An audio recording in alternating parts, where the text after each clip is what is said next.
años por el doctor Carlos Chagas. Justamente por esta razón lleva el nombre de la enfermedad de Chagas. Esta enfermedad es causada por un parásito denominado Trypanosoma cruzi, que se encuentra en el interior del vector, que tiene diferentes nombres dependiendo del país donde lo localicemos, como triatomino, vinchuca, besucona, etc. Barbeiro en Brasil. Este vector tiene la finalidad de picar, por decir así, alimentarse de la sangre de diferentes mamíferos, incluidos el hombre.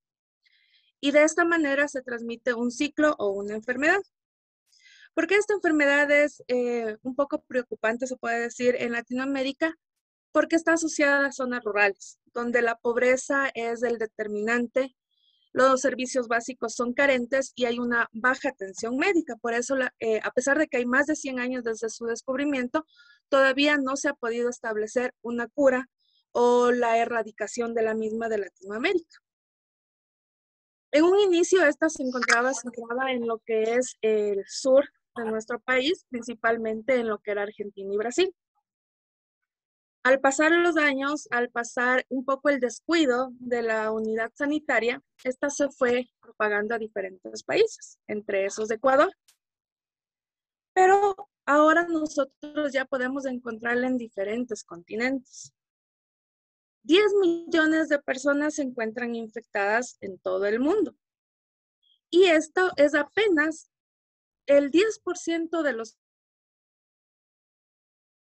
casos que se han identificado. Además de esto, se producen 20,000 muertes anuales. Y ahora 21 países latinoamericanos presentan la enfermedad y 15 tienen asociaciones. La enfermedad de Chagas tiene diferentes formas de transmisión.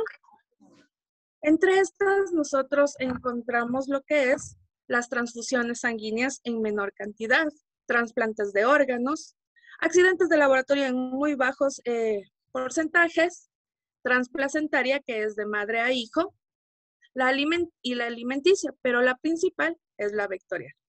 Debo comentar que la alimenticia fue descubierta hace pocos años en una zona de Belo Horizonte en Brasil, donde el consumo de cachaza produjo la infección de personas en una comunidad determinada. A partir de ahí, la alimentación no ha sido otro foco principal, pero también está siendo de cuidado. Entonces, como la principal causa es la vectorial, tenemos que hablar un poquito del vector y conocer el vector. Entonces, para primero ir entrando al vector, debemos decir que este es un insecto hemimetábolo. ¿Qué significa hemimetábolo? Hemimetábolo quiere decir que tiene todos los estadios son similares al adulto. Desde que este emerge del huevo, como nosotros podemos ver en esta imagen, este es el estadio 1. Debe cumplir 5 estadios donde los individuos no son sexuales, es decir, no podemos diferenciar entre hembras y machos. Al finalizar, nosotros podemos identificar si es que es un macho o si es una hembra. Además de esto, podemos observar que existe dimorfismo sexual, donde la hembra siempre es más grande que el macho. Otra característica de estos individuos es que no son buenos voladores. A pesar de que en sus estadios adultos presenta alas, estos prefieren manejarse a través de sus patas. Y por eso precisamente buscan escondites en zonas donde no existe un cuidado higiénico para poder ocultarse. Dentro de estos insectos, desde el primer estadio, ya pueden portar Trypanosoma cruzi, que es infectado, que infecta más bien dicho a las personas a través de las heces. Entonces aquí es un poquito la confusión en la mayoría de viviendas a las que se puede acudir en zonas rurales. Si el triatomino te pica, no causa la enfermedad. El triatomino se va a alimentar porque tiene hábitos hematófagos, es decir, consumo de sangre. Pero mientras se está alimentando, su intestino empieza a inflarse, de tal manera que empieza a defecar.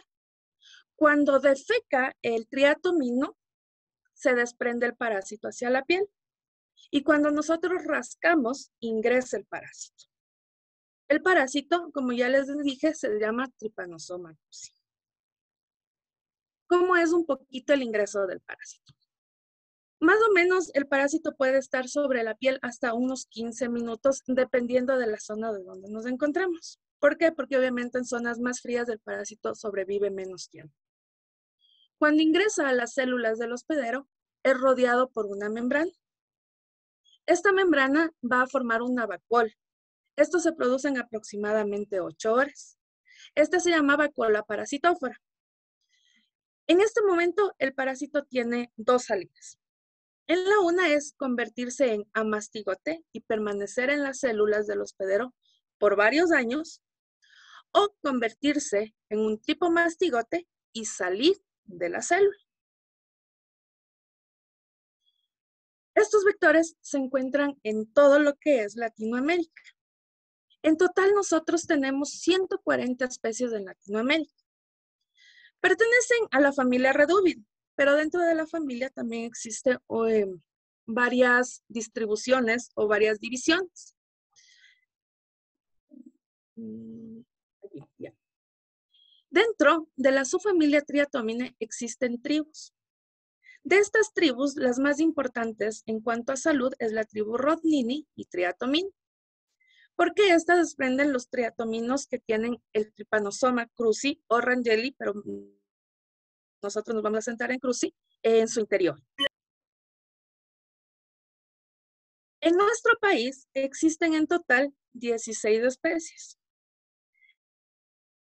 Estas se encuentran distribuidas en 18 de las 24 provincias de nuestro país. Entonces, como ustedes ven, la distribución de estos triatominos es bastante amplia. El principal foco de investigación, o donde se han reportado la mayor cantidad de casos, es en Manabí y en Loja. Pero actualmente también estamos encontrando reportes de varias personas y domicilios donde se ha encontrado triatoma dimidiata, que es la fotito de este triatomino que les pongo aquí, en Guayas. ¿Por qué es necesario el estudio de estos triatominos? Porque nosotros no podemos centrar en la erradicación de estos triatominos si simplemente hacemos una fumigación general. Porque estos triatominos tienen diferentes ciclos de vida. ¿A qué nos referimos? Unos pueden ser univoltinos y otros pueden ser bivoltinos. ¿A qué se refiere univoltino o bivoltino? Univoltino son aquellas especies que se pueden reproducir una sola vez al año, como es el caso de Triatoma carrión, donde su ciclo de vida se demora aproximadamente 433 días.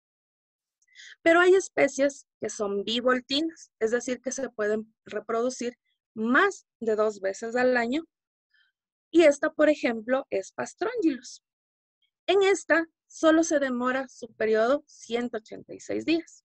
Entonces, si nosotros entramos en un estado de fumigación dentro de un domicilio, sin darnos cuenta qué especies se encuentran en el hábitat, en la provincia, o en donde nosotros estamos centrando nuestros esfuerzos, podemos tener resultados que no son los favorables porque no estamos dedicando al triatomino que es el indicado. Para hablar un poquito sobre el ciclo de vida de la enfermedad, yo ya les he mencionado, durante esta charla les he repetido varias veces que este parásito tiene el nombre de Trypanosoma cruzi. Este parásito tiene 3 formas. Una, que es el tripomastigote, el amastigote y el epimastigote, pero estos se encuentran en 2 lugares diferentes. Uno es el triatomino, que es toda la parte del vector, y otra va a ser en el humano. En el humano, nosotros la forma infectante es el tripomastigote. Es la única forma que puede infectar a otros mamíferos si es que el vector se ha alimentado de nuestra sangre. Pero el tripomastigote puede almacenarse en las células del cuerpo, principalmente en lo que es corazón, intestino, colon, esófago, por muchísimos años, incluso hasta 20 años. Si el amastigote se mantiene en las células por varios años, es una forma no infectante. Pero si llega a completar su ciclo y la célula llega a explotar después de varios años, es decir, sufre un proceso de apoptosis, este se transforma nuevamente en tripomastigote. Y de esta manera es nuevamente ingerido a través de la probóscide de nuestro triatomino. Pero en el triatomino no puede mantenerse en lo que es las glándulas salivales en forma de tripomastigote, sino debe convertirse en un epimastigote. Esta forma no es infectante. ¿Para qué le sirve convertirse en epimastigote? Para poder multiplicarse. De esta manera, llega a convertirse nuevamente en tripomastigote al estar en el intestino bajo del triatomín. Entonces, nuevamente les repito para que les quede claro, porque esta parte es muy importante. Solo el tripomastigote es infectante. El amastigote se encuentra solo en los mamíferos, incluyendo, y no es infectante. El epimastigote se encuentra solo en el triatomino y tampoco es infectante, es replicante.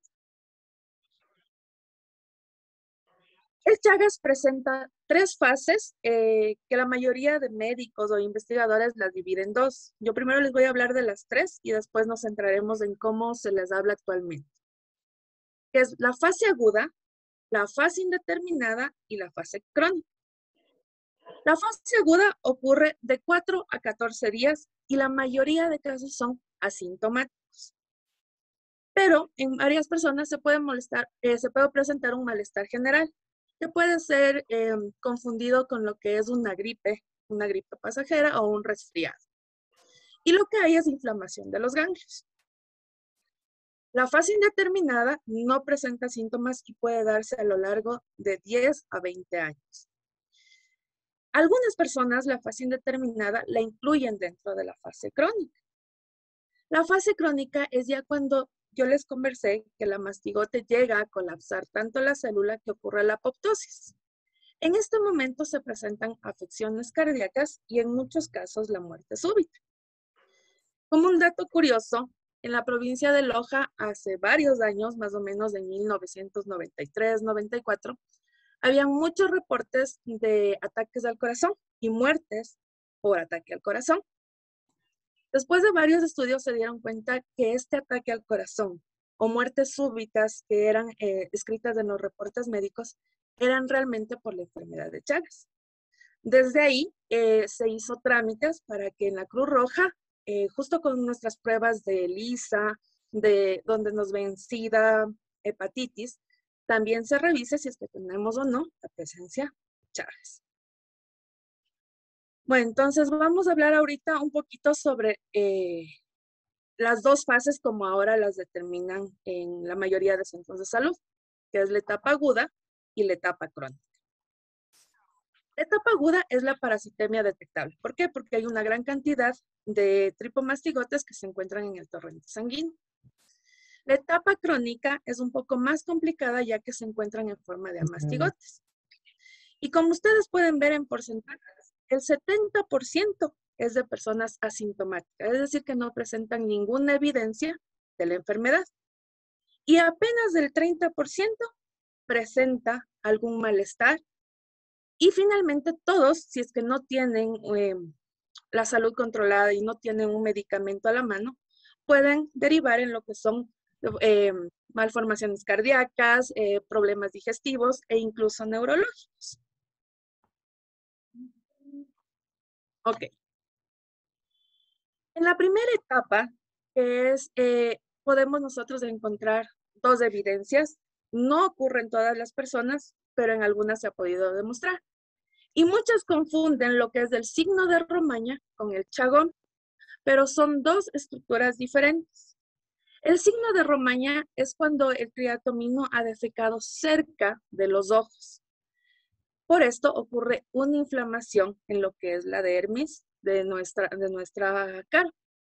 Mientras el chagoma es una mancha morada o rojiza donde el triatomino picó, ¿sí? No es donde defecó, pero también esto se presenta por la inoculación del parásito en la zona.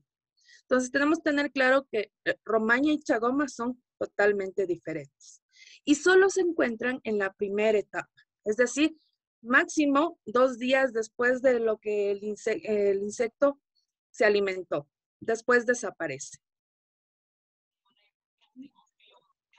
Ok. En la última fase, como yo les decía, ya podemos ver evidencias tanto en el corazón, en el colon, en los pulmones, de malformaciones en nuestro organismo. Primero tenemos arritmias que pueden desembocar también en tromboembolismo, además de la insuficiencia cardíaca. Nosotros podemos ver que aquí, además de la dilatación en algunas partes del corazón, también existe un aneurisma apical. Esta es una característica de la enfermedad de Chagas. En la imagen de acá abajo nosotros podemos ver una cardiomegalia, es decir, una inflamación. Otras formas en las que afecta la enfermedad de Chagas es en el esófago y el colon. ¿Por qué se inflaman estos? Porque la mastigote sigue multiplicándose dentro de la célula del hospedero. Como ustedes saben, la disfagia lo que es una dificultad al tragar. Entonces, esto causa, además, anemias, porque las personas dejan de alimentarse de forma correcta por el dolor que se produce. Y el megacolon puede crear infecciones sumamente fuertes. ¿Por qué? Porque las personas, incluso en algunos casos, el colon empieza a desprenderse. Y obviamente sabemos qué puede causar las heces dentro de nuestro organismo. El Chagas no tiene cura, pero sí tiene un tratamiento. El tratamiento es gracias al benzidazol y al nifortimox. Cuando son correctamente diagnosticados los pacientes, además de tener la medicación continua, que es gratuita en los centros de salud, deben también recibir tratamientos médicos. En algunos casos también tienen que ser tratamientos quirúrgicos. Todos los años, el 14 de abril, se conmemora el Día Internacional de la Lucha contra el Chagas, esperando que nuestro país también pueda entrar a esta lista algún día de la erradicación del Chagas. ¿Cómo podemos evitar? Primeramente es controlando el vector. ¿Cómo controlamos el vector? Asignando en las casas a donde nosotros vamos cuál tiene más presencia de triatominos, cuál tiene más casos de Chagas, y continuamente visitar, fumigar y más que nada educar a las personas sobre lo que es la enfermedad. Muchísimas veces hemos vuelto a comunidades después de los primeros análisis y todavía hay personas que desconocen de la enfermedad. Entonces, la educación es uno de los principales pilares para nosotros poder erradicar esta enfermedad. Y obviamente, principalmente con los vectores. Por eso el análisis de cada triatomino, de cada hogar, cada ciclo de vida, cada porcentaje de infección nos ayuda a continuar con los esfuerzos para el Chagas. Ahora vamos a hablar un poquito sobre lo que es el Zika. Ok, entonces espero si es que hay preguntas que estén en el chat y si no después podemos hacer como un pequeño conversatorio. El Zika es otra enfermedad vectorial, pero esta vez es causada por un mosquito, específicamente la hembra del mosquito Aedes. Esta enfermedad tiene el nombre de Zika porque fue observada por primera vez en el bosque de Zika en Uganda, es decir, lleva el nombre del lugar donde fue encontrado. Más o menos en el año de 1947 se pudo aislar muestras de monos donde presentaban al virus. A partir de este momento, se mantuvo por varios años dentro del continente africano, pero en el año 2015 se reportó el primer caso en América. Y desde ese momento, 33 países han reportado la presencia de esta infección, según los datos de la Organización Panamericana de la Salud. ¿Cómo llegó a América? Es una historia súper corta. Llegó a la isla de Pascua, en Chile, y ahí presentó un solo caso. Después se encontró en Brasil, pero en Brasil se reportaron hasta 1.000 millones de casos. O sea, fue un número súper abismal. Y de estos, la mayoría de casos eran autóctonos. En Ecuador, nosotros también tuvimos la presencia de Zika. Nosotros tuvimos aproximadamente 2.946 casos de personas infectadas por este virus. Entonces ya estamos viendo un poco las diferencias. A pesar de que son transmitidas por vectores, en la una enfermedad nosotros encontrábamos lo que es un parásito y ahora nosotros tenemos lo que es un virus. Este virus ha causado algunas, se puede decir, preocupaciones dentro de también Latinoamérica, porque este vector también causa otro tipo de enfermedades. Como ya les dije, es causada por una mosquita, es por la hembra. A diferencia de la otra enfermedad, tanto el macho como la hembra pueden transmitir el parásito. En esta enfermedad, solo la hembra se alimenta de sangre y por tal razón, solo la hembra puede transmitir el parásito. En esta gráfica que les estoy mostrando, eran los casos reportados de Zika hasta el año 2015, que inició con el punto más grave en lo que fue Brasil y después empezó a disminuir. Pero lastimosamente no se ha podido eliminar por completo. Aún hay picos en los que se puede presentar la enfermedad. Ok. Existen, la mayoría de mosquitos Aedes pueden transmitir la enfermedad, pero hay dos principales. El uno es Aedes aegypti y el otro es Aedes albopictus. ¿Cómo ocurre esto? Déjenme. Perfecto. Este vector tiene dos fases, una que es en la tierra y otra que es en el agua. Su inicio es primero en el agua. ¿Por qué? Porque tanto el huevo como las larvas y la pupa deben mantenerse en agua. Cuando ya pasa a estadio adulto, este puede, como se llama, mantenerse en la tierra. Pero la primera fuente de alimentación que busca la hembra cuando emerge a adulto es la sangre. Mientras están en estadios inmaduros, se alimentan de materia orgánica particular. No necesitan algún otro tipo de alimentos. Ok. Después de que la hembra pica y se alimenta de sangre, y apenas una de 4 personas con Zika puede presentar síntomas. Entonces, la mayoría son asintomáticas y eso también es un problema para el reconocimiento de la enfermedad. En un inicio, todo empezó con la transmisión a través de primates no humanos, es decir, de monos, en la que los vectores principales eran Aedes africanos, pero esto empezó a transmitirse al humano, es decir, a primates humanos. ¿Cuál es el problema en esta enfermedad? Que no se mantiene solo por la transmisión del vector, sino que también se han reportado problemas a través de la transmisión sexual. ¿Qué es lo que más preocupación ha causado? Porque esto ha desembocado en enfermedades en los recién nacidos, es decir, incluso en los neonatos. Para poder diagnosticar esta enfermedad tenemos dos etapas. Una que puede ser las pruebas moleculares y otra las pruebas serológicas. Las pruebas moleculares a través de la reversa transcriptasa y de una PCR es a través del suero, es decir, la sangre y la orina. Pero esto solo es detectable en las primeras etapas. Si en las primeras etapas no fueron diagnosticados, tiempo posterior se puede hacer pruebas serológicas. Y dentro de ellas podemos buscar la inmunoglobulina, es decir, la ELISA, pero no se recomienda hacer la IgG. Dentro de nuestro organismo se ha encontrado que puede durar hasta 69 días la presencia del virus, pero no quiero que tengan una confusión aquí. La enfermedad es hasta un máximo de 7 días, como con síntomas, pero en nuestro organismo puede durar hasta 69 días. En cuanto a los aspectos clínicos, estos se empiezan a desarrollar después de los 3 días hasta los 7 días desde que el mosquito picó.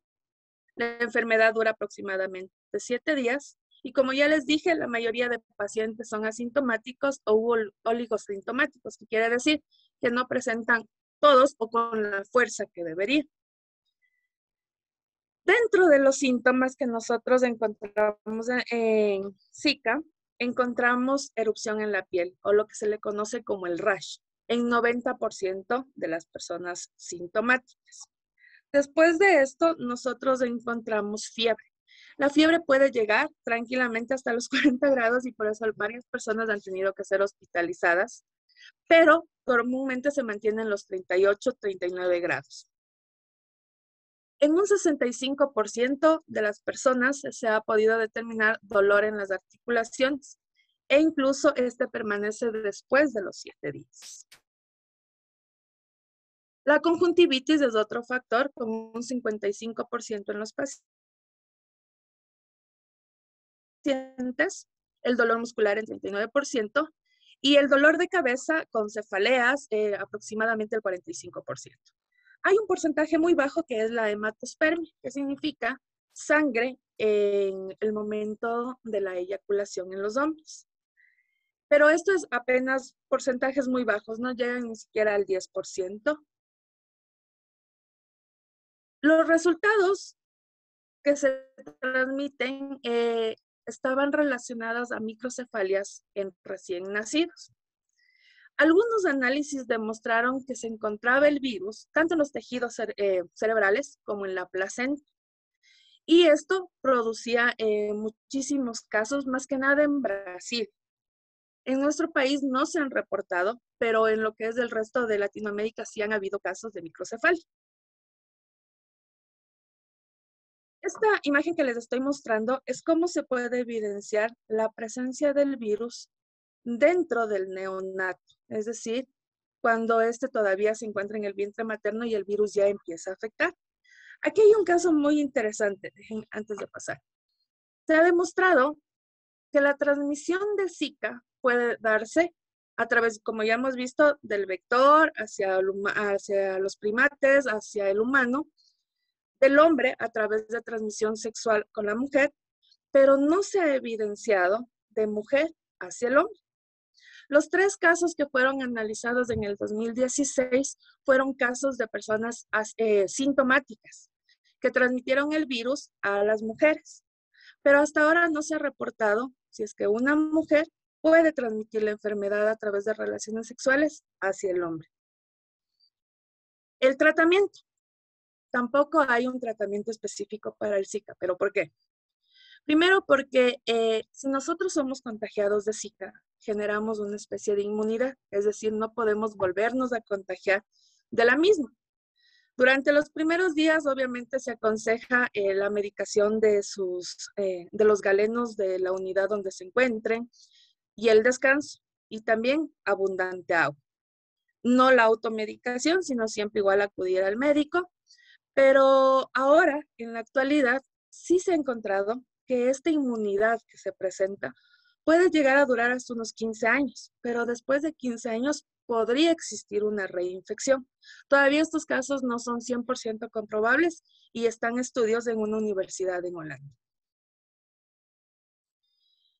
El cuidado principal tiene que ser en las mujeres embarazadas. Si es que viven en zonas donde se ha desarrollado Zika, tienen que hacerse una prueba de laboratorio.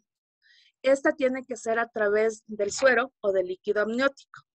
Y además tienen que tener un cuidado durante todo su periodo gestacional. Son las personas de mayor riesgo en la presencia de esta enfermedad. ¿Cómo podemos evitar el Zika?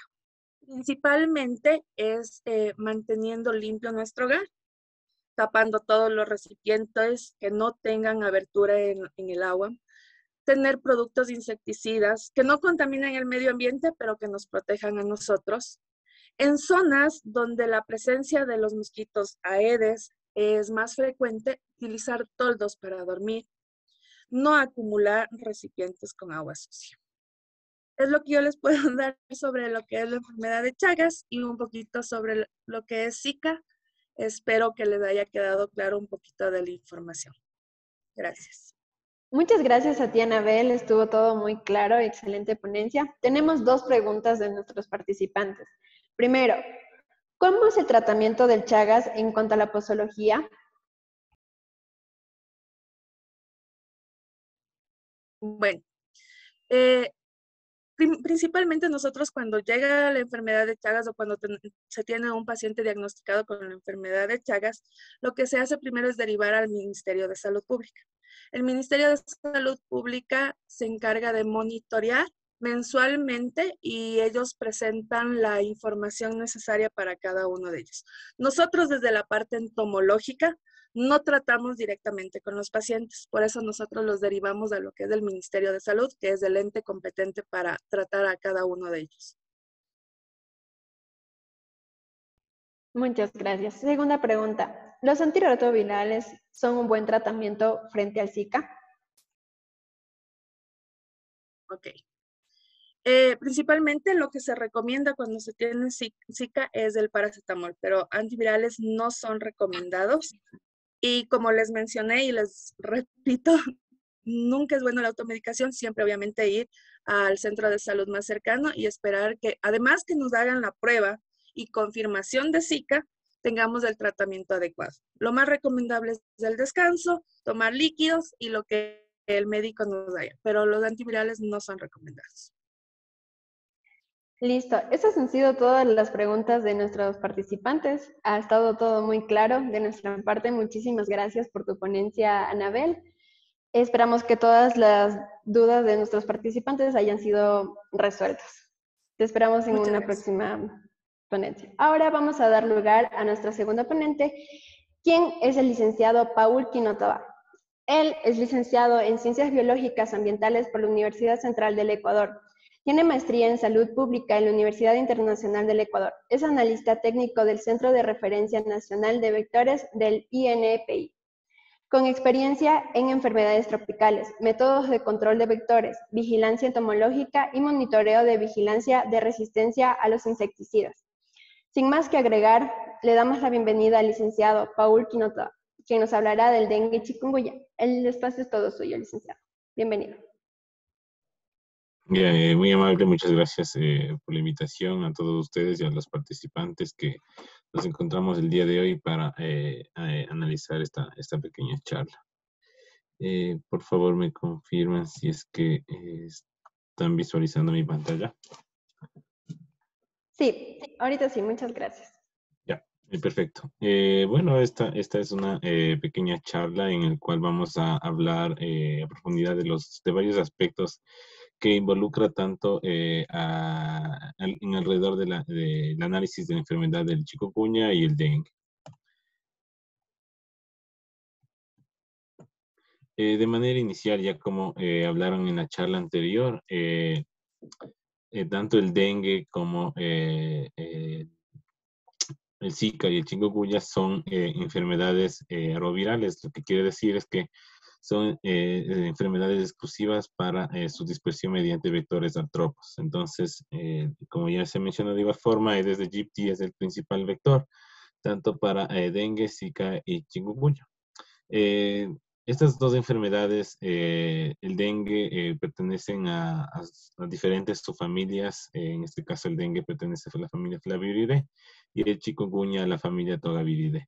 Entonces, aproximadamente de todas las arbovirosis que se han analizado, tenemos que aproximadamente hay 500 virus, arbovirosis a nivel mundial, de las cuales aproximadamente 150 son las que causan enfermedades al hombre.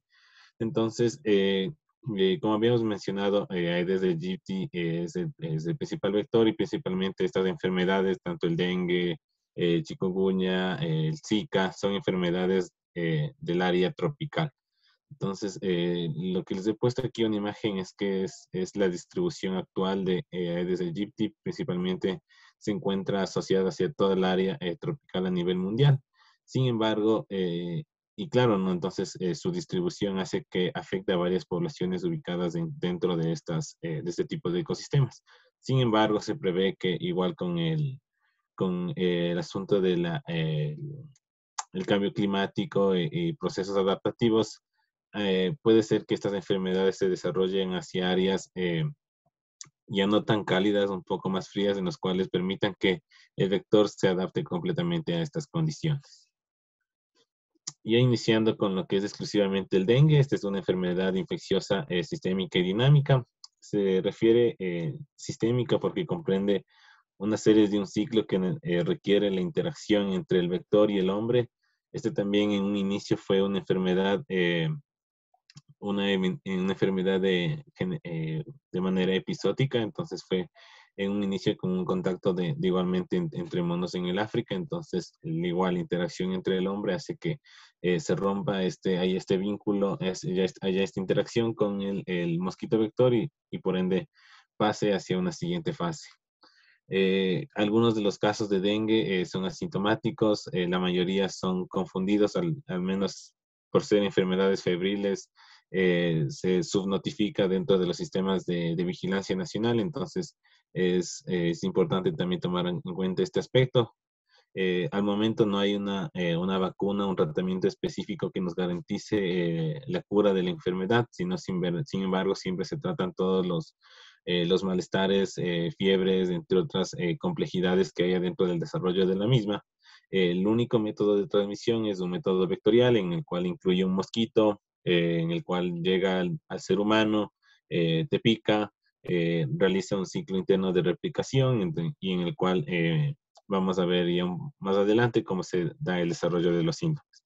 Hay otros aspectos también es que se puede dar de manera congénita, de madre a hijo. En algunos casos se han hecho algunos estudios. Hay otros que también corroboran que se puede transmitir mediante la donación de órganos y transfusiones sanguíneas. Entonces, igual son casos muy específicos. Quizás en un 1% quizás se pueden dar esta cantidad de casos, pero el método principal de transmisión es mediante mosquitos vectores.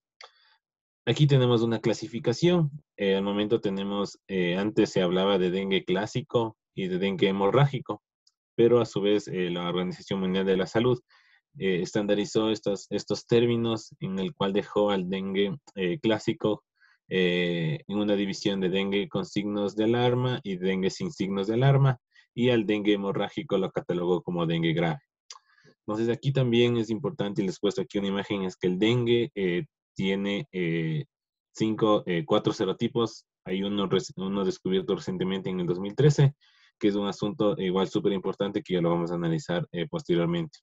Importante que enfatizar que esta es una transmisión exclusiva por el mismo mosquito vector del Zika, que es Aedes aegypti y Aedes albopictus.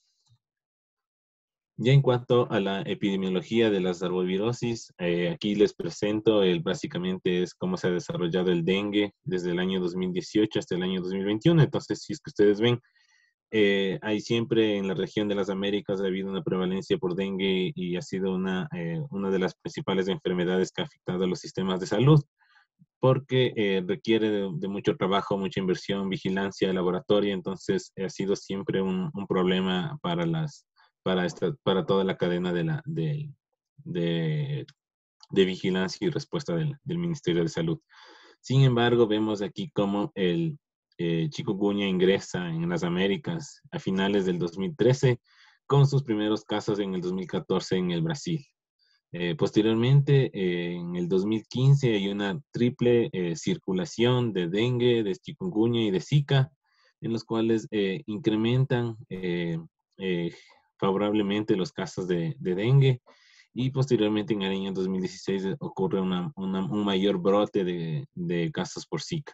Finalmente en el año 2017 ya no hay hay una gran disminución de casos. Se dice, de acuerdo a los datos de literatura, que el dengue es cíclico.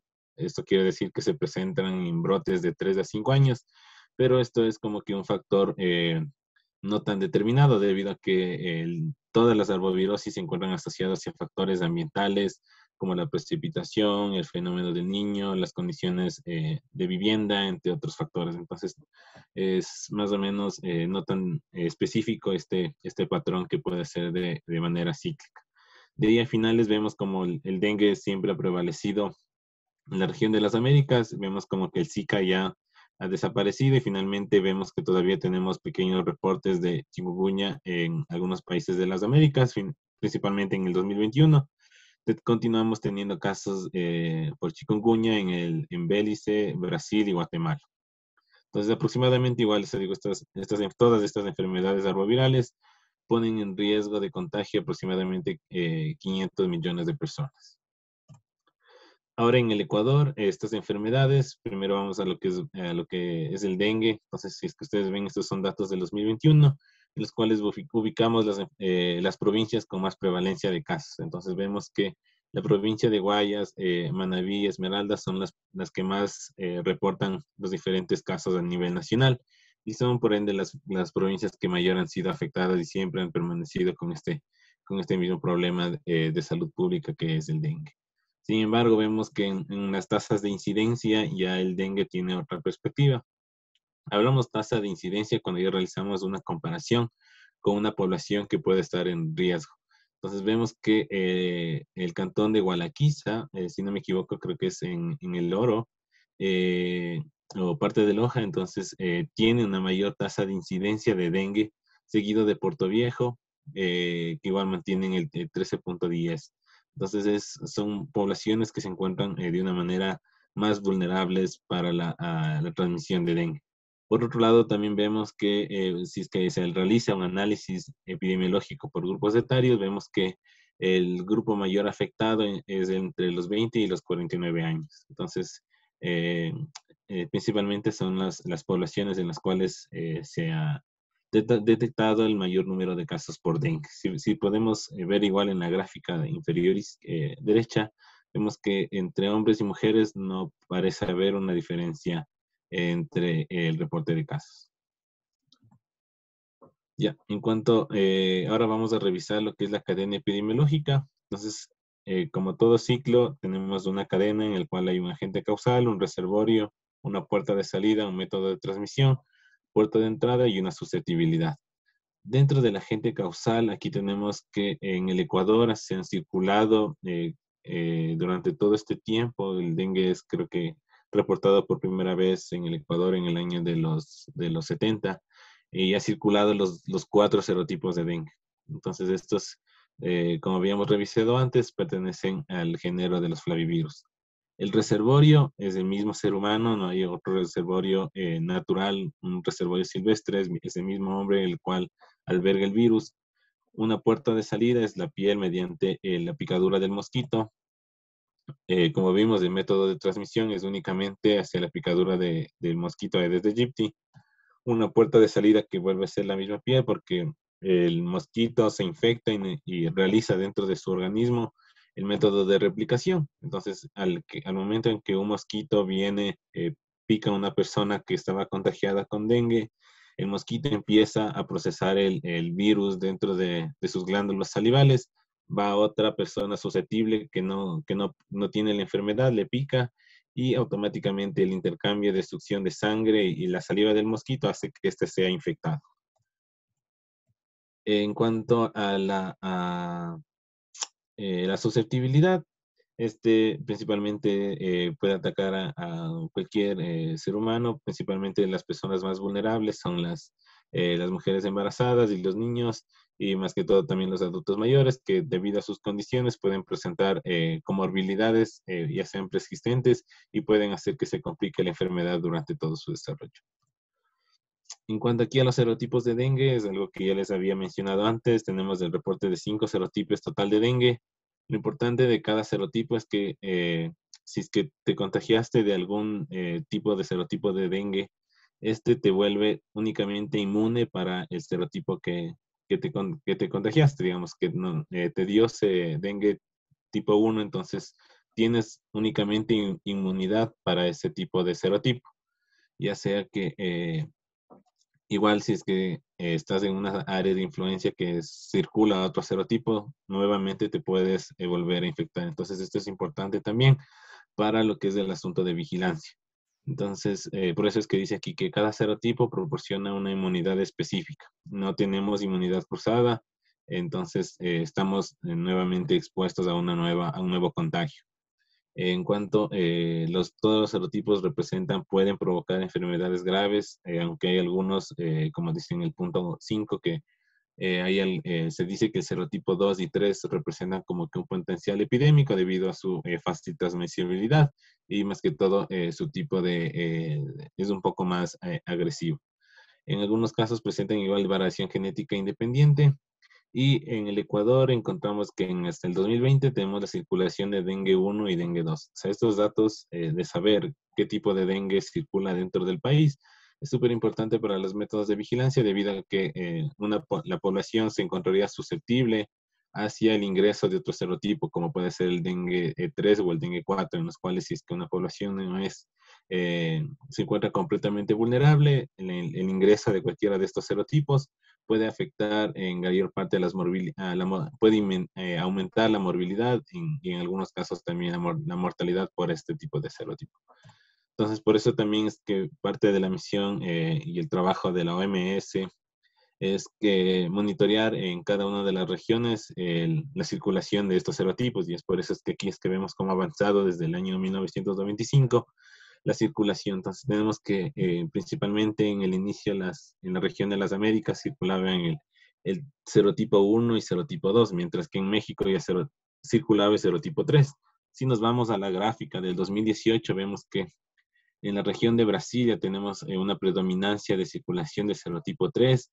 En Colombia, Venezuela tenemos igual circulación de tipo 4, mientras que en el Ecuador vemos que circula el serotipo 1 y en los países vecinos de serotipo 2. Entonces esto es importante también. Y la comunicación entre países a que estén alertas y se preparen ante cualquier tipo de ingreso de estos serotipos en cada uno de sus países. Es la importancia de los serotipos de dengue. Por otro lado, ya empezamos con lo que es la definición de caso. Entonces, tenemos un periodo de incubación dentro del huésped que es de 3 hacia 14 días y generalmente puede ser de entre 4 a 7. Como vimos, no hay transmisión de persona a persona como ya mencionaron del Zika, que puede ser de transmisión sexual. Únicamente la transmisibilidad, como lo habíamos mencionado, es únicamente por el mosquito. Y se empieza la inoculación desde el primer día hasta ver síntomas entre el quinto y cuarto día hacia la evolución clínica. Una vez infectado el mosquito, puede infectar no solamente a una persona, sino a todas con las cuales tenga el contacto y haya realizado la captura de sangre. Entonces, aquí lo que vamos a ver es las definiciones para el dengue sin signos de alarma, cuáles son los síntomas, cuáles son las sintomatología que nosotros vamos a ver. Entonces, de un caso confirmado, vamos a hablar de fiebre de 1 a 7 días con estas características: molestias o dolores, dolor muscular, articular y dentro orbitario, náuseas, vómitos generalmente. Tenemos el exantema de igual forma, lo que es del rash. Hay que hacer una prueba de torniquete que sea positiva y leucopenia para nosotros catalogar a un caso sin signos de alarma. Lo que hace el Ministerio de Salud también es para que confirmar estos casos, abre un caso confirmado por nexo epidemiológico. ¿Qué quiere decir por nexo epidemiológico? Es que si es que a mí me diagnostican con dengue sin signos de alarma, muy probablemente los miembros de mi familia que conviven dentro de un mismo medio pueden tener igual dengue sin signos de alarma. El siguiente de los casos es el dengue con signos de alarma. Entonces, para catalogar un caso con dengue con signos de alarma, tienen que cumplir los criterios de inclusión del dengue sin signos de alarma, más esta sintomatología que vamos a ver. Empieza con un dolor abdominal intenso y continuo. Tenemos vómitos más frecuentes. Tenemos la acumulación de líquidos. Esto sí debe ser tratado por clínica. Tenemos ya lo que es el sangrado, letargia, irritabilidad, el aumento de hepatomegalia de unos 2 centímetros y por el análisis de laboratorio podemos decir que el aumento de hematrocitos y la disminución del número de plaquetas podemos catalogar a dengue con signos de alarma. ¿Y cómo catalogamos a un dengue grave? Esto es ya, hay otros síntomas, hay síndrome de choque por dengue, la acumulación de líquidos en pulmón y disnea, hay ya más un sangrado intenso, y hay igual otro compromiso de otros órganos, y hay alteraciones dentro del sistema nervioso y principalmente la mayoría de casos de los dengue graves llegan hacia una mortalidad. Dentro del desarrollo del ciclo de la enfermedad, vemos que más o menos aquí empieza con una temperatura elevada, más o menos 2 a 4 o 7 días, depende mucho del individuo. Entonces de ahí ya presentan una disminución. Entonces es cuando la gente como que ya le pasó la fiebre, ya se siente bien, ya se empieza a automedicar, pero no es así, es parte del ciclo de la enfermedad en el cual ya empiezas a tener deshidratación, te automedicas, empieza a haber una alteración de los órganos, ya se empieza la hemorragia. También vemos aquí que más o menos entre en el quinto día después de la infección, se recomienda hacer lo que son las pruebas serológicas y en las cuales puede ser más activo un resultado adecuado. Entonces tenemos igual una enfermedad, una etapa febril, una etapa clínica en la cual ya empieza a haber hemorragia y una etapa de recuperación. Ya, ya dejamos ahí el dengue y ahora vamos a profundizar en cuanto a chikungunya. Entonces, el término chikungunya deriva de la palabra maconde, que significa hombre encorvado. Entonces, esto es igual, se originó dentro de una población del África y describe la postura inclinada que puede tener esta enfermedad, debido más que todo porque ataca, o hay la mayoría de la sintomatología es hacia la parte de las articulaciones. En este caso, en el chikungunya únicamente tenemos un serotipo y nos confiere una inmunidad completa de por vida para cualquier otro nuevo contagio. Se habla de variantes, de una variante africana, del norte, del sur, del centro, pero genéticamente es del mismo virus. En cuanto a la epidemiología de la chikungunya, vemos que este se dio desde los últimos años del 2013 hasta más o menos entre 2017 fueron los últimos casos, pero vemos que en el 2018 y 2019 se reportaron 10 casos. En el 2020 y 2021 no hubo un reporte por chikungunya, entonces diríamos que no hay una circulación ya de chikungunya dentro del país.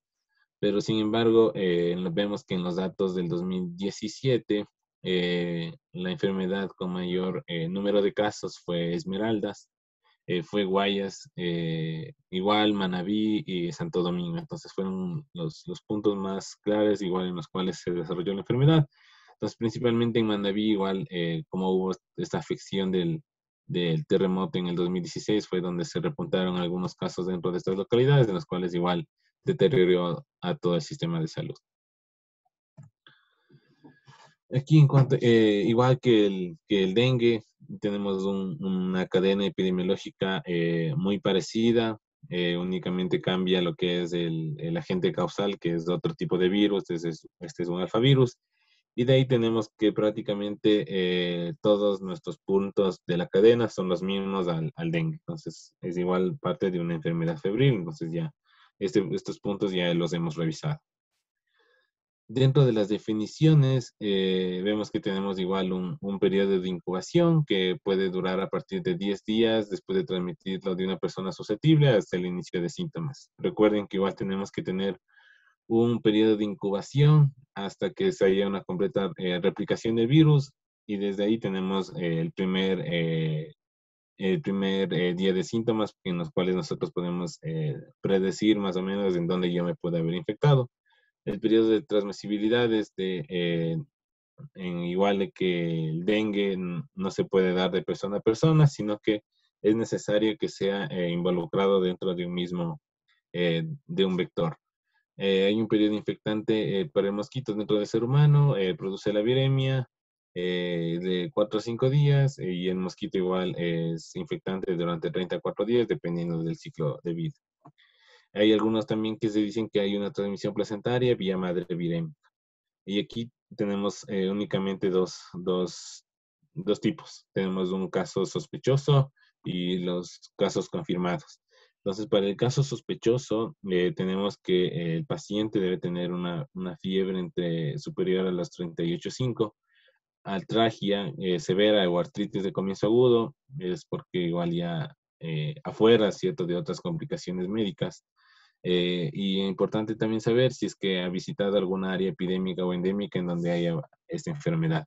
Y un caso confirmado, y hablamos de que se ha realizado un análisis viral, un análisis por retro-PCR o una IgM, para nosotros estar seguros de que estamos hablando de una chikungunya.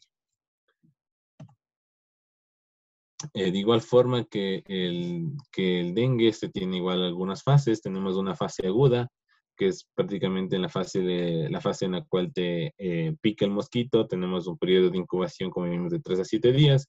Empiezas de igual forma con fiebre.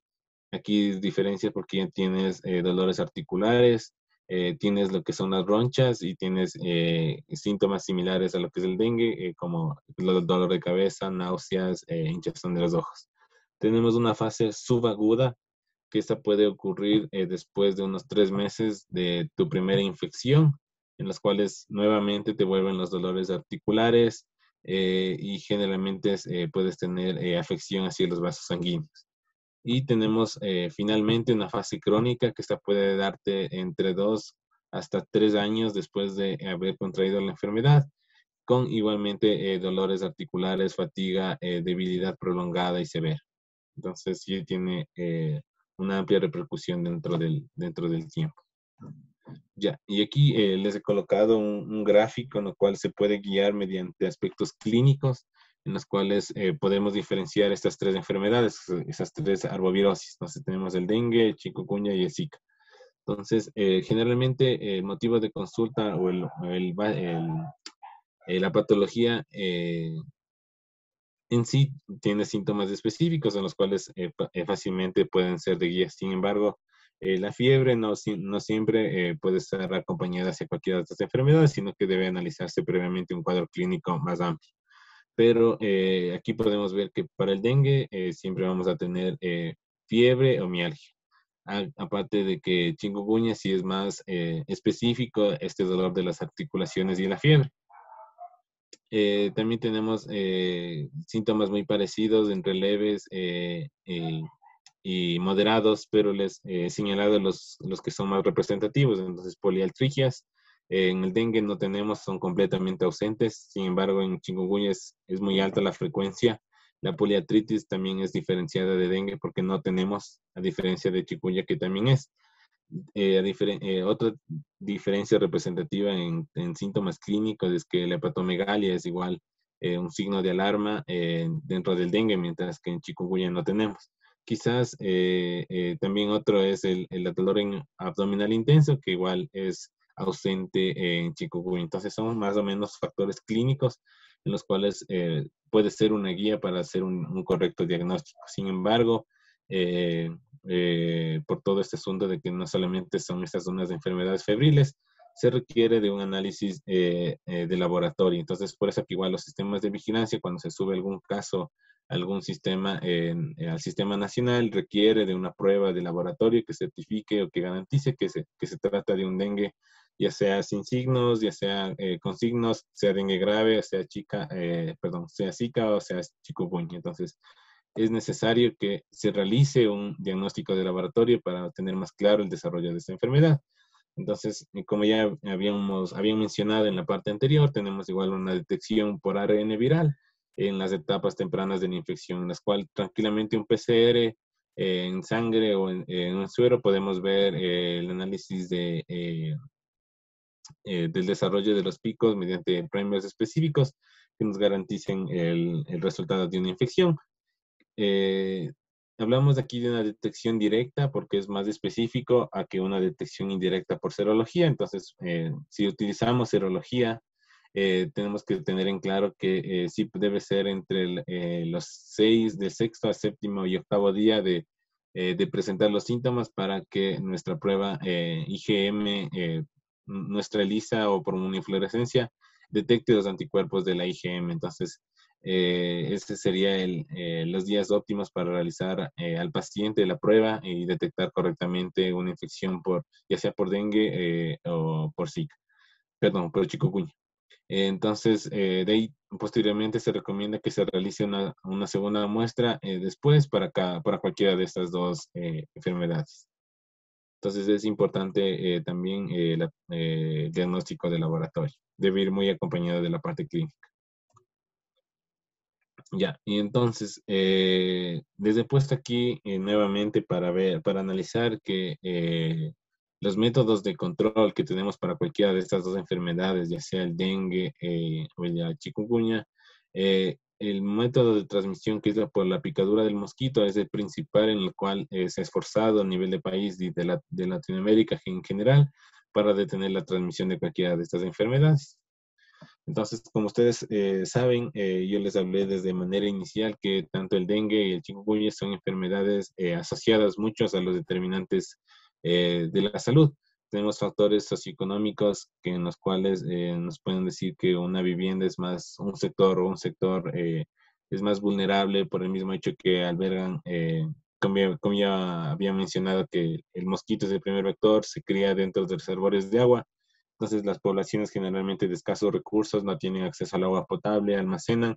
Entonces, son factores que igual, factores de riesgo que atraen la proliferación de mosquitos y puede haber una posible incremento de morbilidad de cualquiera de estas arbovirosis. Tenemos factores ambientales, como ya habíamos mencionado, el fenómeno del niño, las precipitaciones, las inundaciones que ahora vemos, toda esta cuestión de las épocas de lluvia, la sequía. Entonces los mosquitos se van acoplando a estas condiciones en las cuales podemos tener futuras infecciones o algún brote. Tenemos los asuntos vectoriales. En sí, dentro de los factores vectoriales está la circulación de los serotipos de dengue, y principalmente la capacidad que tienen los mosquitos dentro de un área específica. Entonces, es importante saber también la distribución de estos vectores. En el Ecuador, Aedes aegypti se encuentra ampliamente distribuida en toda la región litoral y en la región amazónica. Y tenemos un segundo que es Aedes albopictus, que ya lo vamos a ver un poco más adelante. Otro factor que este sí es más fundamental es el de la educación y comportamiento, porque si es que nosotros no tenemos una visión o una educación completa desde la población y un compromiso comunitario, es muy difícil eliminar estas enfermedades porque no todo el esfuerzo viene desde las unidades de salud o las unidades de atención, porque simplemente se da una respuesta a ese momento. Sin embargo, es la comunidad en la cual debe cortar esa cadena de transmisión que habíamos visto en las diapositivas anteriores, en la cual eliminar el mosquito vector es una de las principales estrategias y la más efectiva. Por otro lado, también aquí son los dos vectores que tenemos en el Ecuador. Tenemos Aedes aegypti, como ya lo habían mencionado anteriormente. Este es competente para eh, una gran variedad de virus. En el Ecuador al menos tenemos circulación por dengue, chikungunya, zika, mayaro, fiebre amarilla. Entonces cualquiera de estos dos mosquitos son competentes y pueden realizar la transmisión en cualquiera de estas áreas geográficas. Tenemos también en la foto del lado izquierdo, este es Aedes albopictus, el cual es un mosquito introducido ya presente en el Ecuador. La diferencia de este mosquito es que se adapta un poco más hacia climas más fríos y tiene otros métodos de dispersión en los cuales tiende a sobrevivir un poco más que el mismo Aedes aegypti. Entonces es un problema más que todo para las áreas de transición de subtrópico que van entre la sierra y la Amazonía, en las cuales pueden igual poner vulnerables a estas localidades que nunca han tenido algún contagio por dengue o por chikungunya, que igual puede desarrollar en algunos factores de elevada morbilidad. Y como igual ya lo habíamos mencionado, aquí lo vamos a ver a breves rasgos, es que este mosquito presenta 4 etapas: una etapa de huevos que puede ser latente. Los huevos de los mosquitos generalmente pueden vivir una desecación de hasta un año. Entonces, es decir, que tienen esa capacidad de sobrevivir hasta un año después de su puesta. Tenemos un lado acuático, que son las larvas, y un largo estadio de pupa, que igual es de forma acuática. Y finalmente, el mosquito adulto. Como se mencionó en la anterior charla, únicamente el mosquito hembra es el que se encarga de la succión de sangre, y esto es debido a que necesita de la proteína de la sangre para el desarrollo de los huevos. Ya casi yéndonos de la parte final, los métodos de control que nosotros tenemos para el dengue y chikungunya, principalmente están las acciones de control físico, que era lo que yo les había mencionado, de la eliminación completa de los criaderos, el asunto de las recomendaciones educativas para el almacenamiento del agua, que lo realicen de una manera adecuada. Y finalmente tenemos el uso de los químicos, que principalmente el uso de los químicos debería ser una de las últimas estrategias que deberían usar para el control de cualquier brote de alguna arbovirosis, pero A nivel de Ecuador se usa la aplicación del herbicida Temefos en tanques de agua doméstico. Tenemos la pulveración de insecticidas de manera aérea y la fumigación intradomiciliar. Pero como les repito, el factor de los insecticidas químicos es uno de los que no se deberían usar porque posteriormente con el uso intensivo de los insecticidas podemos desarrollar otros factores que al final son estrategias poco sostenibles.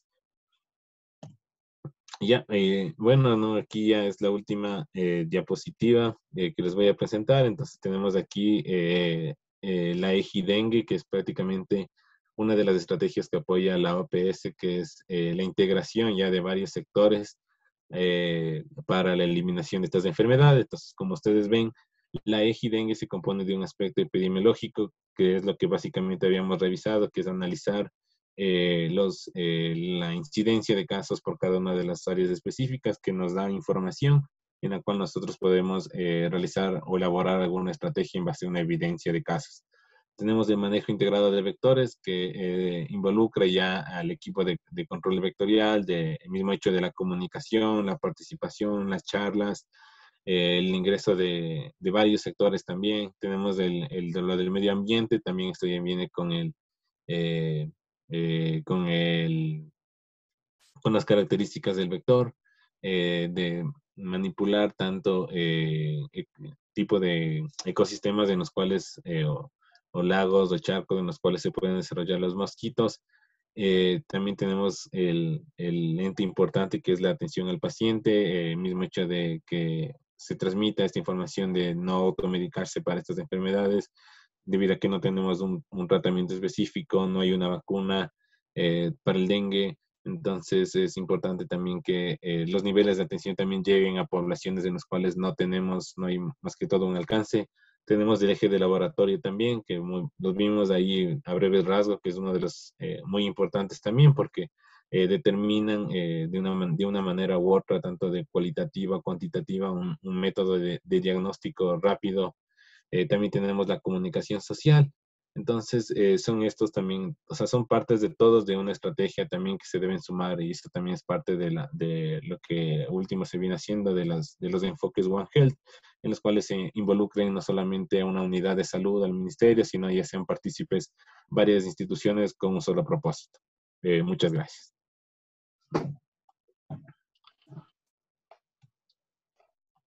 Bueno, muchas gracias, doctor. Bueno, continuamos con las preguntas que se le realizaron a usted. Entonces, la primera va, ¿cómo se contuvo el contagio o la propagación epidemiológica del dengue y el chikungunya del 2015 al 2016?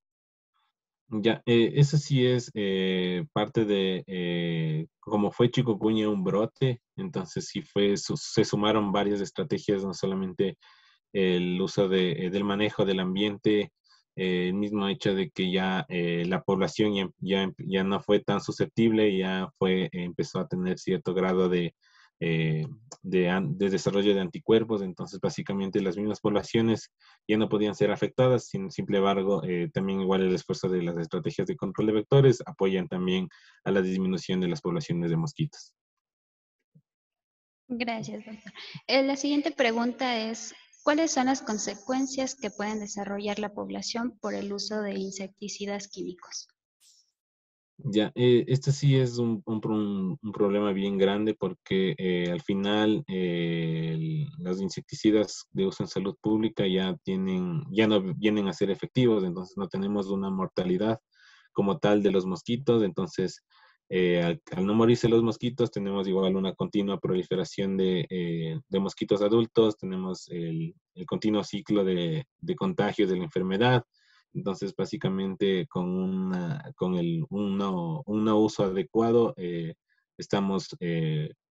no hacemos ningún esfuerzo, sino que mantenemos los ciclos de la enfermedad en manera urbana también. Listo. La última pregunta es, en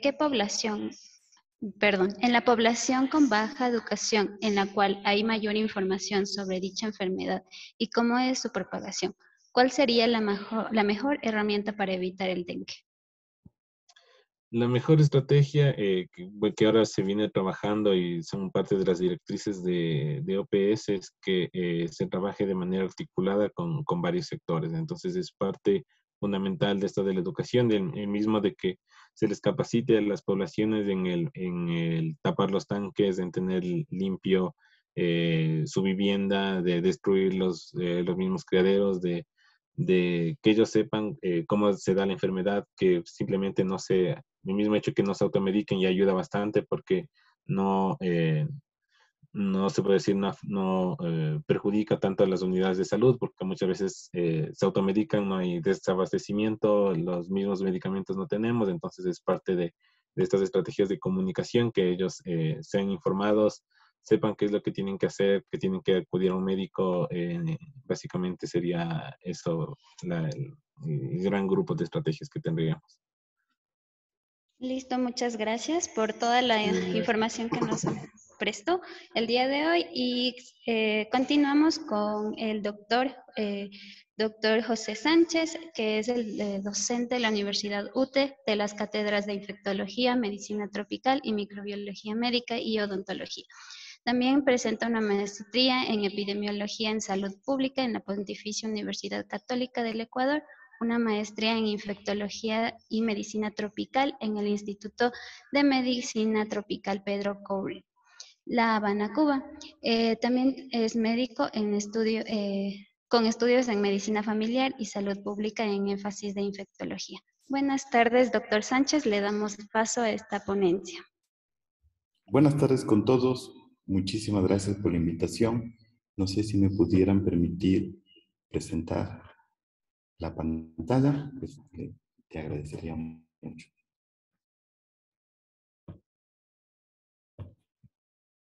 Estoy inhabilitado, pero hasta que me habilite.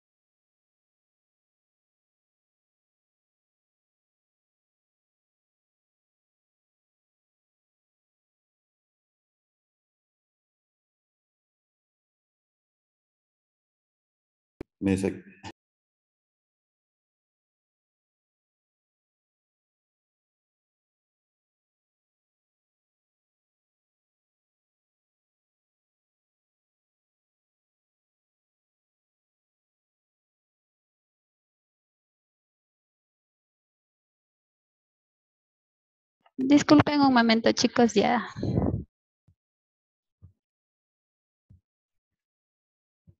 Bueno, hasta que me puedan habilitar, les voy a contar una historia de un médico, de un estudiante de medicina muy joven, 20 y pico de años de edad. Este estudiante de medicina tenía mucha intriga por conocer cómo se producían las enfermedades, que no tenían una causa específica. Este médico peruano se llamaba Daniel Carrión, Daniel Cid Carrión. Su padre era un lojano, el doctor Baltasar Carrión, y pues Daniel se destacó mucho como estudiante de medicina en buscar el último punto de toda etiopatogenia. Entonces, Daniel hizo algo rarísimo. Daniel hizo algo extraordinario, no sé cómo llamarlo. Los médicos peruanos lo consideran como el mártir de la medicina peruana e inclusive lo consideran, o el día en que murió, pues es el día donde en Perú se celebra el Día del Médico. Ahora la pregunta es, ¿qué hizo este médico joven? Bueno, de hecho no se graduó, está en el último año de medicina y experimentó con su cuerpo una enfermedad que producía fiebre y verrugas. No sabía si en realidad la patología era la misma, pero yo te pregunto hasta qué punto puedes experimentar con tu cuerpo. Y eran los años 1890. Y así, pues, con este breve relato, vamos a hablar sobre una enfermedad que se denomina la bartonelosis. La bartonelosis pertenece al grupo de las enfermedades zoonóticas, que como sabemos, las enfermedades zoonóticas tienen pues amplia distribución. En muchos de los casos, la mayoría de los casos, nuestro sistema inmunitario frente a la zoonosis, pues no ejerce un daño, una distribución tan grande. A veces los procesos zoonóticos más bien son crónicos, son en largo plazo, como la brucela, por ejemplo, la listeria. Pero en el caso de hoy hablaremos de la bartonelosis. Tenemos tres tipos de Bartonella: Bartonella henselae, ¿no es cierto?, Bartonella quintana y la Bartonella basiliformis, que es la que vamos a hablar el día de hoy. Chévere, ya funcionó.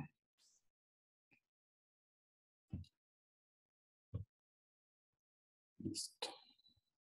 Disculpen que haya puesto un gato, ¿no? Porque la enfermedad del arañazo de gato también es una bartonelosis, pero de esa no hablaremos el día de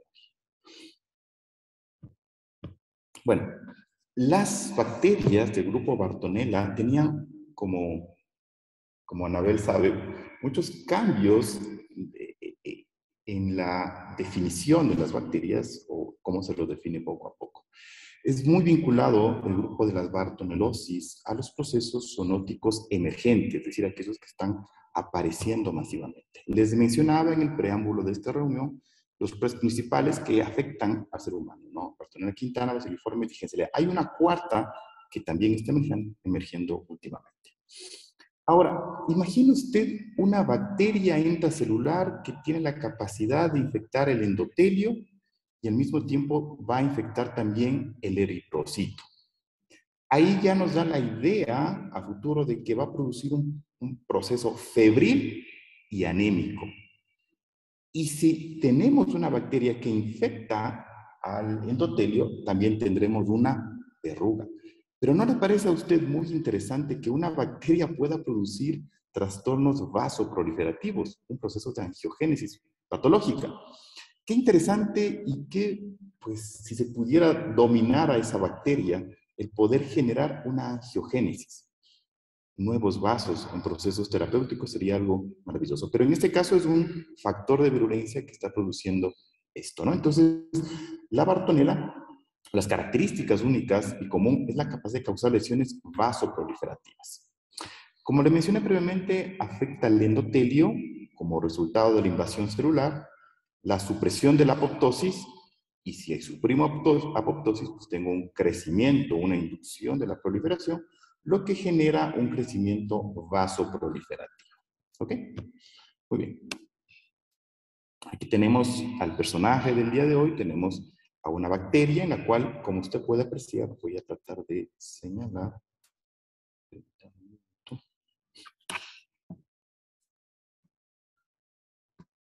Ok, es una bacteria alargada que tiene sus elementos filamentosos móviles, ¿ok?, que le permiten girar en tirabuzón, movilizarse rápidamente, ¿no? Es una bacteria gram negativa, creo que debía haber comenzado por ahí, es una gran bacteria gram negativa, intracelular móvil, la cual tiene como elemento importante que es una bacteria que puede adherirse e infectar tanto al endotelio como a los eritrocitos. Para su aislamiento, en especial, necesitamos medios de cultivos como la agar soya, proteasas, peptonas, aminoácidos y una temperatura óptima entre 19 grados centígrados. Les ruego me disculpen un poco el preámbulo microbiológico, pero con cada uno de los elementos y factores de virulencia, yo pretendo mostrar la clase o la reunión asociado a cómo se va a representar en el ser humano. Entonces, hablamos de un proceso zoonótico, hablamos de un proceso vectorial. ¿Y cuál es aquí el vector? Pues el género Lutzomia. Tiene varios nombres, creo que en eso la querida Anabel pues, puede decirnos mucho con respecto a la parte territorial, pero bueno, la Lutzomia, conocida en algunos sitios como la manta blanca, pues va a inocular esto. Entonces tenemos un nicho primario que es la introducción de la bacteria de la Bartonella henselae, perdón, de la Bartonella basiliformis en el endotelio. Luego vemos la formación de una pequeña vacuola, el crecimiento bacteriano y la salida y la unión al eritrocito. Entonces, solamente este pequeño ejemplo que nos pudiera mostrar en la persona un proceso inicial con fiebre y anemia. Fiebre y anemia. ¿Cuál es el periodo de incubación? Bueno, el periodo de incubación de la bacteria puede ir desde unas 3 semanas hasta unos 2 meses aproximadamente. Es un periodo bastante considerable. Una vez que se unió la bacteria, se generó una vacuola interna la invasión, por supuesto, la replicación al interior del eritrocito, la destrucción de la misma, por tanto, una anemia muy severa y en consecuencia, pues tenemos también cierto nivel de persistencia en los eritrocitos siempre y cuando el vector no vuelva a consumir el eritrocito contaminado y pues se complemente este ciclo. Yo creo que usted me dirá con justa razón, pero yo sé que el eritrocito va a tener un tiempo de vida establecido. Por supuesto que sí. Sin embargo, la persistencia lleva también a una diseminación de esta bacteria. Entonces, tengo un proceso inicial febril, anémico, con una diseminación a los sistemas hepatoespleno, esencialmente, ¿no es cierto?, el sistema retículo endotelial, como usted conoce, y posteriormente se presenta una anemia hemolítica. Entonces, la anemia hemolítica, ¿cómo se evidencia de manera clínica? Como una parte de la ictericia prehepática, ¿no?, la hemólisis, pero bueno, no es tan evidente. ¿Cuáles son los países donde de manera endémica tenemos esta patología? Pues aquí tenemos en el sur de Colombia, Ecuador y por supuesto Perú, ¿no es cierto? Ahora, aquí vemos un estudio de una tesis sobre cómo se establecen los puntos en el cual en Zamora Chinchipe, voy a empezar de la epidemiología y luego también voy a regresar a la parte, se generó los casos, que si bien son casos muy puntuales, como vimos en la diapositiva anterior, la persistencia de esto y la presencia en otros países andinos han hecho que se maneje de manera permanente establecer un control vectorial importantísimo, necesario, no solamente para esta patología, sino, como mencionó, para otras patologías vectoriales. Esta mosca, esta mosquita, esta Lutzomia, esta mosca de arena, requiere condiciones tropicales, húmedas, en los cuales las hembras se alimentan de sangre. Las hembras son las hematófagas, ¿no? Y su comportamiento es básicamente nocturno. La Lutzomia verrucarum es la principal agente de transmisión de este tipo de bacteria, ¿ok? Ahora, la enfermedad de Carrión o la enfermedad o la fiebre de Oroya, que es como inicialmente, la fase inicial, la fiebre que produce anemia, la fiebre de Oroya, que posteriormente va a producir una verruga, tuvo varios nombres en la fase aguda. Fiebre de Oroya, anemia de Carrión, anemia perniciosa de las quebradas, fiebre de Guaitara, fiebre grave de Carrión, entre otras cosas. Pero ¿por qué se llama Oroya? Por un espacio, perdón, por un sitio geográfico en Perú, donde muchos colaboradores colocaron el ferrocarril y se dieron cuenta que ya no tenían fuerzas para poder seguir trabajando, obviamente por la anemia, y tenían procesos febriles. Y algunos de esos trabajadores que fueron llevados del ferrocarril o a otro sitio, empezaron a desarrollar verrugas, ¿no? Y tiene varios nombres igualmente. Verruga peruana, que es la que se le conoce, una bartonellosis mucocutánea, inclusive en algún momento se le conoció inclusive como verruga ecuatoriana, verruga de sapo, verruga mular, nodular, etc. Pero ya vamos a llegar un poco a este aspecto. Muy bien. En sí, las moscas de arena, estos vectores sospechosos, estos vectores que llevan esta bacteria, son elementos en los cuales vuelan no tan lejos, ¿no? Vuelan en la noche a un sitio no tan lejano de donde están los seres humanos. La Bordetella bacilliformis transmiten de huéspedes infectados a no infectados por su picadura, por su extraer la sangre, como vimos en la diapositiva anterior, ¿no? Tenemos la Lutzomia peruensis también. Entonces, determinar la presencia de este vector ya te da la alerta de que puedes tener enfermedades vectoriales, pero usted me dirá, solamente se piensa en Lutzomia en el caso de fiebres peruanas. No, la Lutzomia también, recordemos, es un vector para otro tipo, que no es una bacteria, sino que es un parásito, como es la leishmania. Entonces, tomemos en cuenta y analicemos con detenimiento si ese vector puede llevar otro agente infeccioso y estos cuáles serían. Entonces aquí vemos un extendido de sangre con la presencia de estas bacterias dentro del eritrocito, en una fase febril anémica. Después de un tiempo van a aparecer las verrugas. Pero, ¿qué de novedad tienen las verrugas? Podemos presentar tres elementos clínicos de una verruga.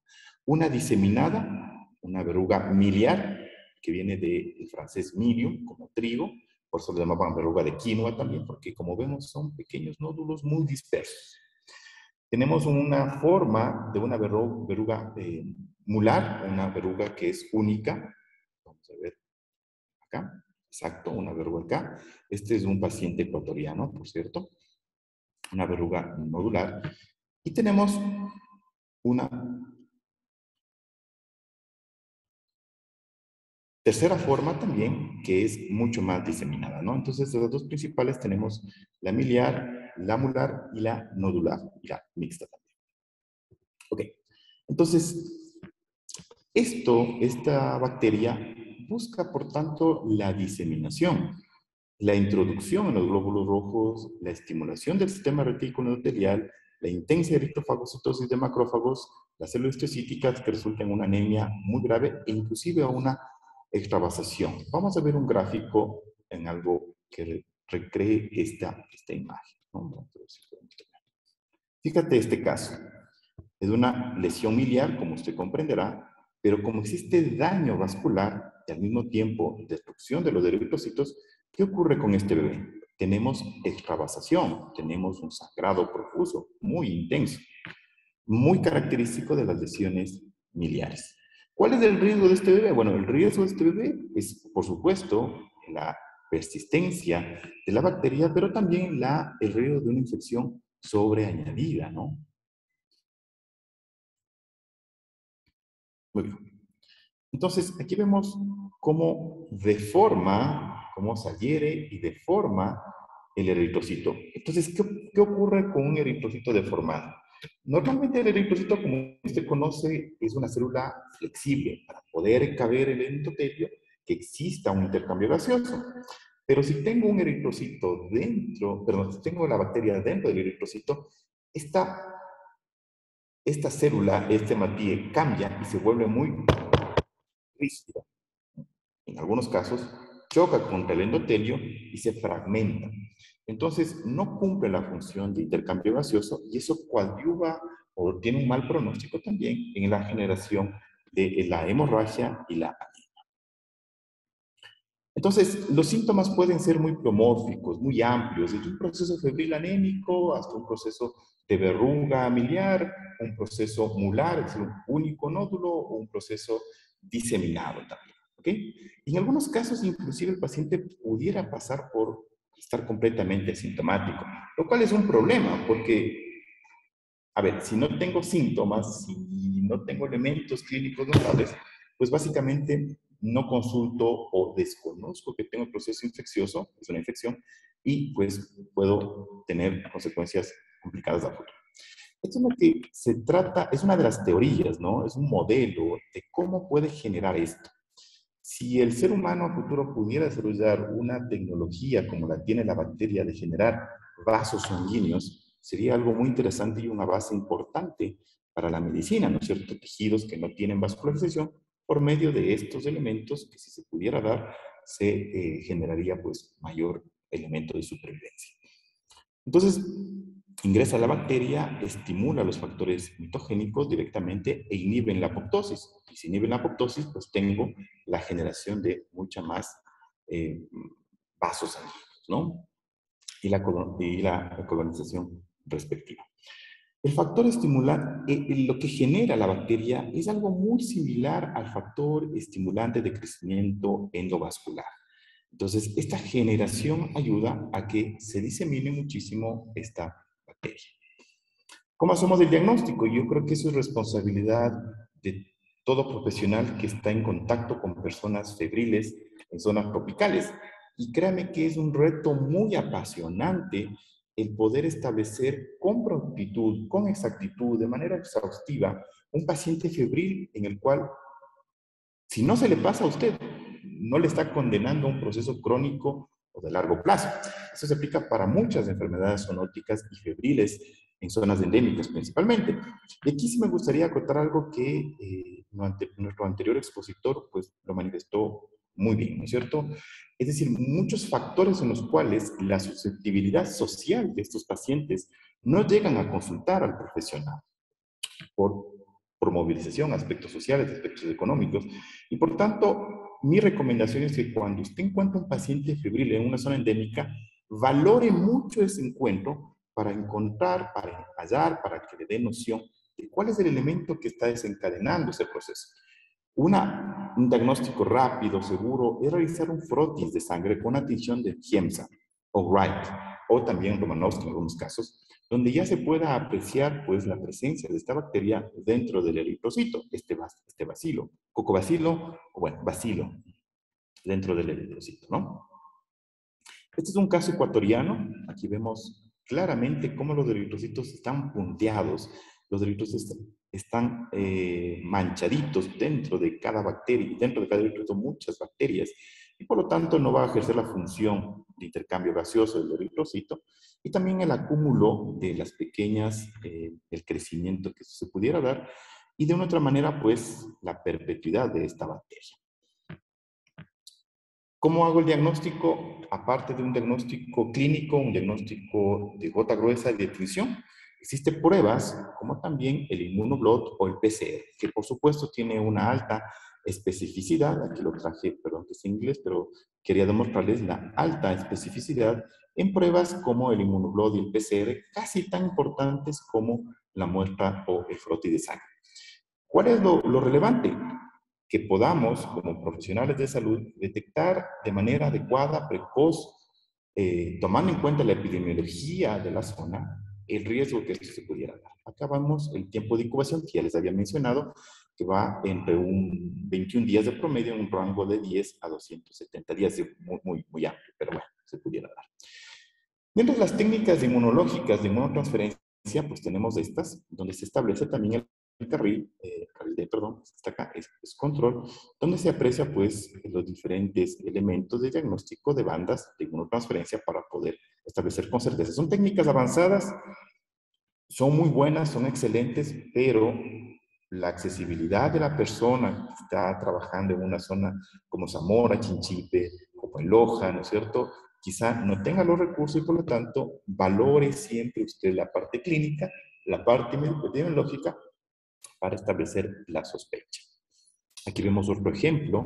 Esta será, le pregunto a usted, ¿será miliar o nodular? Pues aquí vemos que es un ejemplo de una verruga mular, ¿no? Mular, grande, amplia.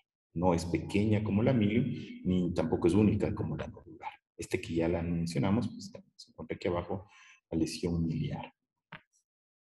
¿No es cierto? Los niños, vemos acá también una fotografía de archivo, de registro de la bibliografía sobre esta patología. Existen pruebas diagnósticas también en fase de hemocultivo, que usted entenderá, ¿no es cierto? Si tenemos una bacteria que viaja por la sangre, puede ser una buena opción. De hecho, a mis estudiantes de pregrado les decía, bueno, uno de los elementos importantes en el análisis de la zoonosis es el hemocultivo. Y tenganlo a mano, se aplica para mucho, para listeria, para brucela, por ejemplo. Otros elementos que se debe también analizar. Entonces, el hemocultivo, si usted tiene accesibilidad a eso, también es una muy buena opción. La inmunofluorescencia, de igual manera. ¿Que hay personas que son más susceptibles o no a tener esta patología? Sí. Recordemos, por tanto, aquel triángulo que siempre debe estar presente ante el análisis de una enfermedad infecciosa. El huésped susceptible, el microorganismo y el ambiente. Usted piense en cualquier enfermedad infecciosa que de esta manera vamos a poder establecer con certeza alguna sospecha de la patología. Si es un paciente que está en la Amazonía, en una zona húmeda, que se expone por su trabajo, por su ubicación, pues a estos vectores podríamos tener unos elementos importantes. Un factor que complica el aclaramiento de la bacteria, es la bacteria, son los complejos mayores de histocompatibilidad, ¿no es cierto? Y eso depende mucho de la genética de la persona. Porque, como sabemos, nosotros tratamos, o el personal sanitario trata enfermos y no enfermedades. Entonces, la patología que para una persona puede ser muy notable, muy florido, para otro quizá no lo sea. Oh, perdón, se me fue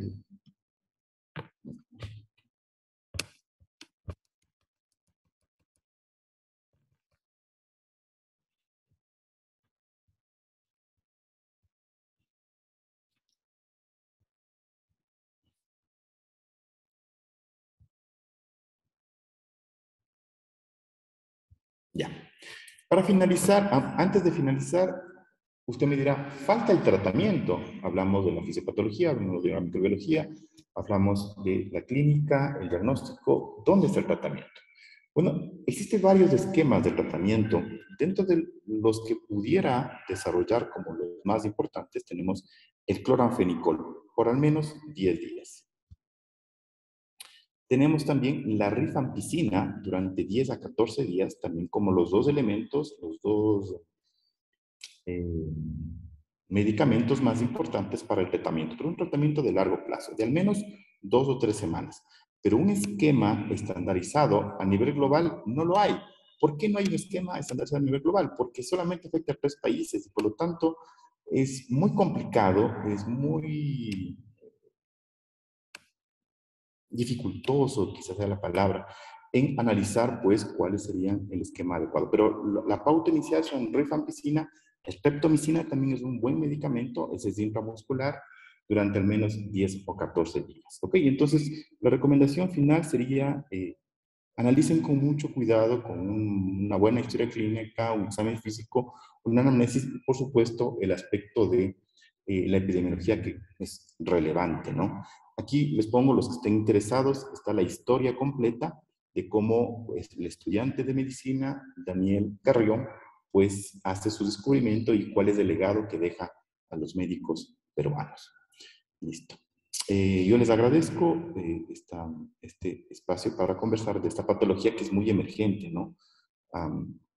Hace pocos meses se hablaba de un brote, un ingreso de fiebre de Oroya en Ecuador, pero debo manifestar que muchos de los elementos de la fiebre de Oroya ya se encontraban hace mucho tiempo en nuestro país. El problema es que no se ha investigado. Entonces yo creo que el mensaje que quisiera mostrarles o decirles a ustedes es que sospechen, cuando escuchen galopar, no solamente piensen en caballos, también piensen en cebras.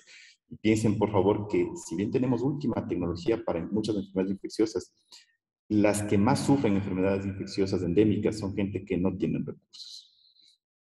Listo, yo les agradezco mucho por este espacio que me han brindado.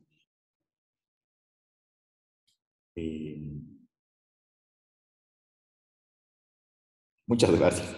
No sé si hay alguna pregunta o algo. Si no, pues yo les agradezco muchísimo este encuentro. Creo que no está el host. Bueno, entonces si colocan alguna pregunta en el chat, pues dentro de lo que yo pueda, encantado en responderles. Caso contrario, pues les agradezco mucho el habernos escuchado. Para mí ha sido un privilegio estar con Anabel, una excelente compañera, y con otros profesionales que tratamos de aportar algo en la salud pública y darnos un golpe sobre la situación social de enfermedades infecciosas. Gracias. Una buena tarde con todos.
muchas gracias, doctor Sánchez. Continuamos, vamos a ver las preguntas.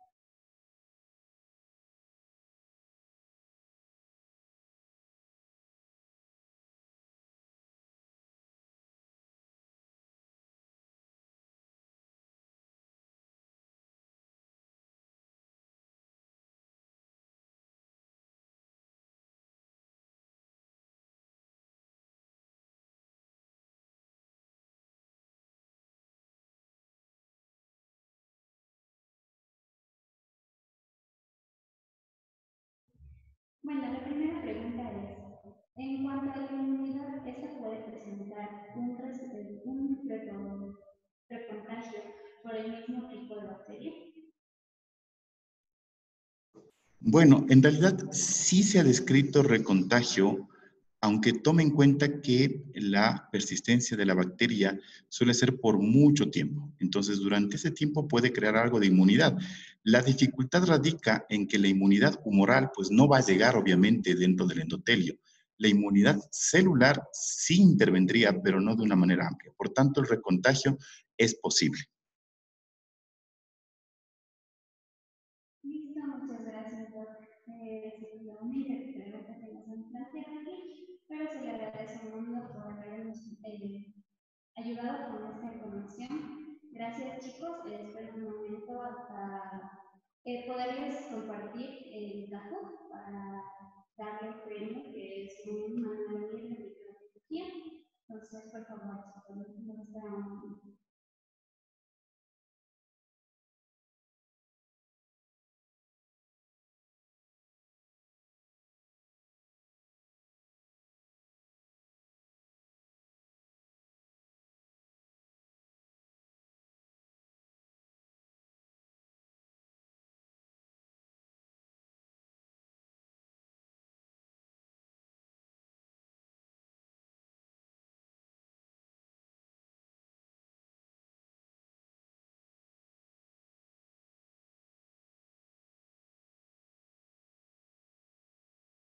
Chicos, porfa, no se desconecten ya.